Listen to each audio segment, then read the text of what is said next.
जनाबे आज़म रांझा साहब और मेरी मादरी ज़ुबान दे आशिक उन्होंने नज़र करता पे शेर कि क्यों ना बोलना मिठे बोल पंजाबी दे,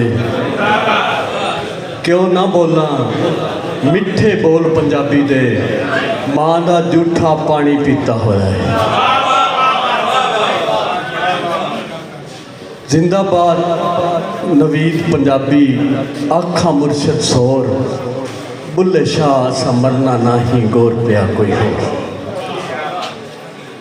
एक दौड़ा बल्कि मैं एक नज़म जनाबे मलिक आसिफ साहब की नज़र करता पाया कि बंदा मारन तुझे पहले बंदा अपनी मैं चा मारे,